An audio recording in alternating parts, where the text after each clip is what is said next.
Awesome screen, awesome camera, long-lasting battery life might be Samsung's tagline, but with the A53, I'm seeing more awesome confusion instead. My name is Ershad, you're watching Trakin Tech English, and I'll tell you exactly why I think the new Samsung Galaxy A53 is slightly confusing from two different perspectives. Stay tuned till the end for the verdict.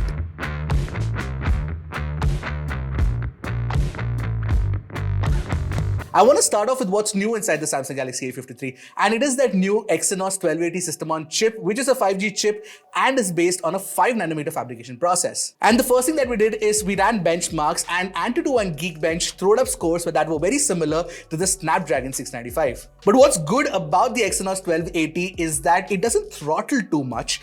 It's a very efficient chipset, and it keeps the performance going on for a long time. So what we ran is a 40-core, 30-minute test on all the three phones, which is basically the A52s, the A53, and of course the Redmi Note 11 Pro Plus, and the scores and the CPU stability is very similar on all three. And the same is also true for the 3D Mark Wildlife stress test, where the Exynos chip actually had very good stability as well. Having said that, you definitely get better graphics performance from a chip like the Snapdragon 778G. And the fact that the gaming performance on the Exynos 1280 inside the A53 is not that great is definitely visible from the graphics settings that you can see on BGMI and Call of Duty. In BGMI, you can actually do only a max of smooth and high and HD and high. And in Call of Duty, you can achieve max frame rates only at low graphics setting. Maybe the games aren't optimized for the Exynos 1280 just yet, but if you were to buy a phone in the market right now, the 778G might be the better bet. So what we've established right now is that the Exynos 1280 is not a performance chip. So if you're a gamer, you shouldn't be considering this phone.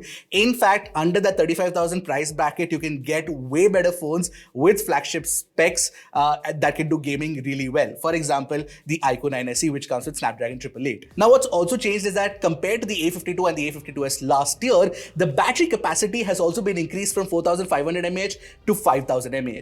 And the best part is, despite the bigger battery, Samsung has managed to reduce the dimensions of the phone and the weight of the phone. But wait for it, that comes at the cost of the headphone jack, which is a huge pity. Also, just wanted to mention this, you do not get a charger inside the box now, which is a trend for Samsung phones in 2022. Now, when you're talking about the big battery, we actually battered the phone for the last couple of days that we've had it. We ran a suite of benchmarks, we played a lot of games, and yet we got more than 6 hours and 30 minutes of screen on time and more than a day's worth of battery life. In fact, I'm pretty certain that if you don't push the limits of this phone, then you can definitely expect 7 hours to 8 hours of screen on time. Now, as for the rest of the phone, especially the design is very similar to last year's Galaxy A52 and the Galaxy A52s. But the first thing that I felt when I held the A53 in my hand, like I mentioned, is that the weight has been reduced and it feels much lighter to hold and use. Therefore, it feels more comfortable. Now, while this phone is light, what will make me feel lighter and better inside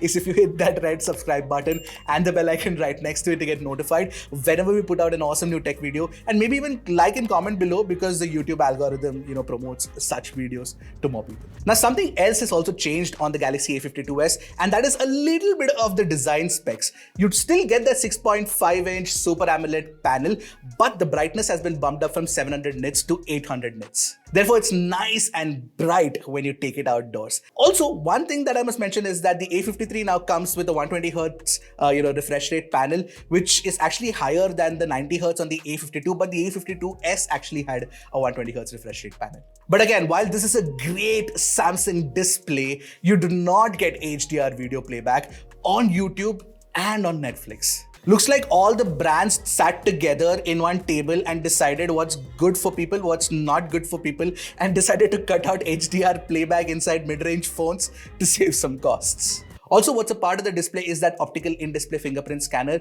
which is placed slightly low, I must say, but it is very fast to unlock the phone. Having said that, the haptic feedback experience is not that great because it's not like a Z-axis or an X-axis vibration motor that Samsung has used inside the phone. But this year, Samsung's doing one thing right, and that is software updates. On the Galaxy A53, you are assured 4 years of software updates and 5 years of security patch updates as well, which means that you will get Android 16 on the A53. Now, whether that will actually happen or not, only time will tell, but the assurance from a brand is good enough because Samsung has been really good at providing these upgrades, as we saw in our video about Android software updates, which should pop in a link right now. Now, talking about the cameras, it is the same. You get a 64 plus 12 plus 5 plus 5, basically primary, ultra wide, macro, and depth on the rear, and you get a 32 megapixel selfie camera. As usual, the camera performance of the A53 is very good, and that is something that Samsung concentrates on in its mid-range phones. I didn't do some extensive testing, but in whatever little I shot, I did see some good pictures. What I noticed firstly is the dynamic range is pretty good, and you get nice and detailed images too. And the low light shots especially look really good because the camera can let in a lot of light. As you can tell from these images, it's bright and crisp. But I do have one tiny niggle, and that is the color science consistency between the main camera and the ultra wide angle camera is not that great. So that's something that you have to keep in mind. Now, if you're going to be capturing pictures of your friends and family, then the portrait mode is very good on the Samsung Galaxy A53. And you also get good pictures using the main camera, whether you're shooting in even light or against the light. And I really like the selfies that you can get from the Samsung Galaxy A53. The facial tones are damn good. And while I'm not a big fan of macro cameras, you don't get a 2 megapixel sensor on the Samsung Galaxy A53. At least it's a nice high resolution 5 megapixel macro camera, and therefore the close-up shots look extremely crisp and sharp. Now, as for videos, you can record 4K 30 FPS videos using the rear camera and the front camera as well, but you get stabilization only at 1080p 30 FPS. You do not get stabilization at 4K 30 FPS or 1080p 60 FPS either, which is basically true for both the primary and the selfie camera. And the video quality, as is the case with most Samsung mid-range phones, is actually very good. I shot some videos indoors and outdoors, and the kind of quality that it reproduces is damn good. And of course, the sound recording is great as well. By the way, you guys should let me know if you want a camera comparison of the A53 against any other phone, then I shall do that for you as well. Now, coming to the most important topic. So why is the Samsung Galaxy A53 confusing? Because for its price of $449, you do not get many phones, and of course, it is a great mid-range proposition because it offers a modern design, a gorgeous high refresh rate display, great cameras and more cameras as well, plus great battery performance too. Something that's sorely missing in the iPhone SE 3rd generation, which is the other phone that most people will end up buying in the US. Of course, the advantage of the iPhone SE is that it offers fantastic performance that is not going to be possible on the A53. And in Samsung's defense, it does say you get awesome screen, awesome camera, and long-lasting battery life. But in India,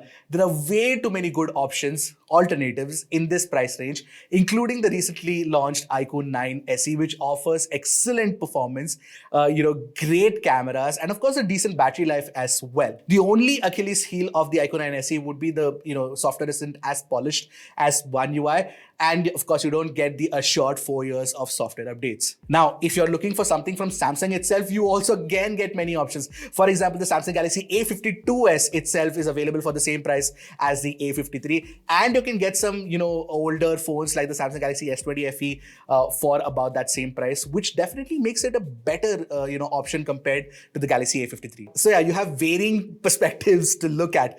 It's not really a bad phone. Even in India, it's actually a very good phone if somebody wants only great battery performance and great cameras in this price range. Then the A53 serves your purpose. Definitely anybody who buys that for those reasons will not be unhappy, but I feel that it is priced a tad too high for what it offers. See, I'm nobody to tell Samsung how they should price their phones, but for the end consumer, I can suggest that a lower pricing of about 31-32K with a few offers would have been far more enticing. So what do you guys think of the Galaxy A53? Would you consider this phone? Let me know in the comment section below. Until next time, this is Ershad signing off. Keep tracking and stay safe.